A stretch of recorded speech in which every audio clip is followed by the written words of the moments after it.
Madame Maria Toumba a été placée sous mandat d'arrêt provisoire. Que s'est-il passé? Vous avez tous été au courant de la procédure qui a prévalu au forcing de sa présence devant l'officier du ministère public.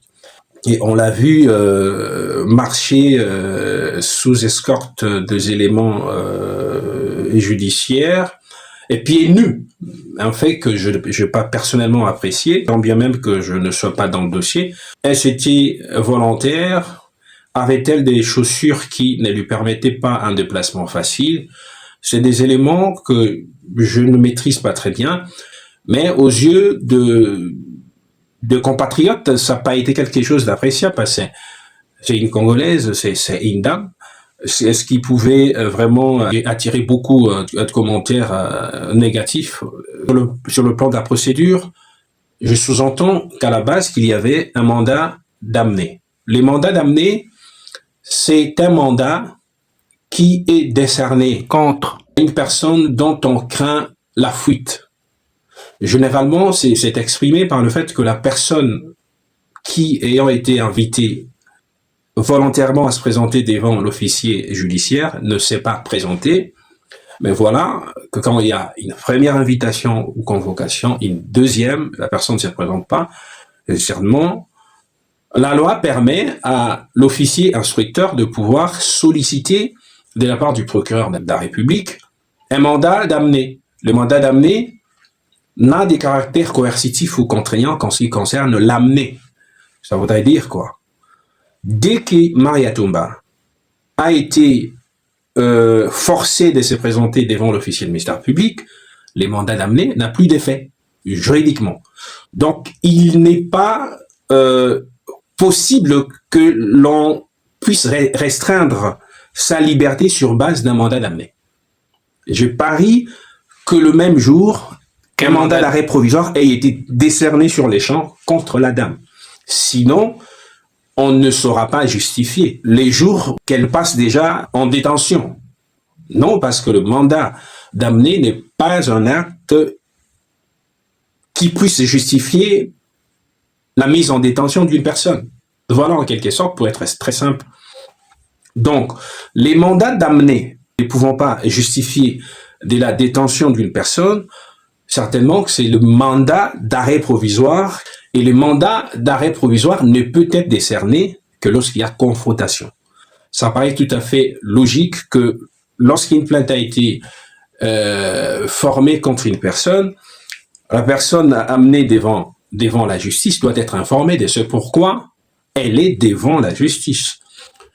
Et parce que l'officier du ministère public instruit à charge et à décharge, certainement, il a l'obligation de pouvoir soumettre les deux parties à une confrontation, et c'est essentiellement à la suite de celle-ci que l'officier du ministère public, ou l'OPJ voudrait dire, aura le droit de pouvoir se choisir un chemin. Entre ceci, le chemin de la mise en détention de la personne, c'est le chemin que venait de choisir l'officier du ministère public dans le dossier Maria Toumba, ou le chemin de ne rien faire, donc de laisser la personne en liberté, parce que la liberté, c'est les principes. Je me dis, et j'étais en train de le dire, que la confrontation paraît logiquement l'étape préalable à toute mise en détention, à l'exception du caractère particulier de la démarche de l'officier du ministère public, qui peut consister en ce que, parce qu'il y a par exemple des audios qui ont été déposés devant lui, devant l'officier du ministère public, des audios par exemple sur l'imputation, sur les injures, sur l'attentat à la pudeur. Je ne sais pas ce qui se passe dans le dossier, mais lorsque dans un dossier il y a des audios qui ont été déposés par la partie plaignante, je me pose la question que si ces audios sont approuvés par la partie accusée, qui les accepte comme étant le fruit de ces prestations médiatiques, je me pose la question sur la nécessité d'une confrontation préalable avant la mise en détention de la personne accusée. Tout va dépendre de l'appréciation de l'officier du ministère public. suivant tout ce que l'on attend dans les réseaux sociaux, moi je suis plutôt, mon narratif il est pédagogique, il est juridique. Je ne m'en tiens pas en l'expression du dossier en soi qui demeure un dossier secret au vu de son caractère parce qu'on est devant le parquet. Mais je forme à l'opinion que voilà, il est possible que sans confrontation, que l'on mette la personne en détention si, par exemple, les éléments mis à charge contre elle étaient agréés par elle-même et l'officier de ministère public ne pourra apprécier que leur caractère infractionnel ou pas sans être obligé de pouvoir passer au travers de ces préalables de la confrontation. Et qu'est-ce qui va suivre? Je ne sais pas trop, mais je m'imagine que d'ici lundi, est-ce que l'officier de ministère public aura-t-il le droit de pouvoir revenir sur sa propre décision prise il y a 2 jours? Ça n'apparaîtrait pas logique, même si ça serait mon souhait. C'est une femme. Je pense que le moment qu'elle traverse, c'est des moments quand même très durs. Pourquoi je me dis que ça c'est pas logique? Parce que l'officiel du ministère public ne peut pas justifier le fait de libérer une personne qu'il a lui-même mise en détention préventive après 2-3 jours seulement. Est-ce que les éléments qui ont prévalu à sa détention vont-ils disparaître après 3 jours? Et si ces éléments disparaissaient, ça serait sur base de quoi?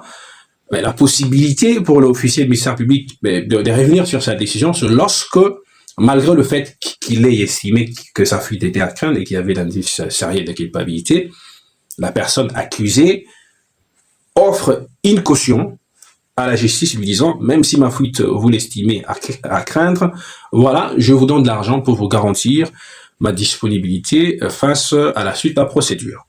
Voilà ce que les avocats de Madame Maria Toumba ont le droit de faire malgré le fait qu'il y a eu cette mise en détention préventive, je ne sais pas avant ou après la confrontation tant entendue par tout le monde. Et Madame Maria Toumba aura aussi le droit de pouvoir, certainement, s'il arrivait qu'à la suite de la procédure qu'elle soit déclarée innocente, elle aura le droit de pouvoir certainement faire une plainte pour dénonciation calomnieuse contre la personne qui l'avait attrait devant la justice. Voilà, nous restons tous scotchés par rapport à ces dossiers. Ces éléments étaient très importants au regard de questions qui me viennent, des milliers de questions au travers de ces comptes. Il était tellement important que je puisse répondre globalement. Et voilà ce que je puis dire en termes juridiques. Que Dieu vous bénisse.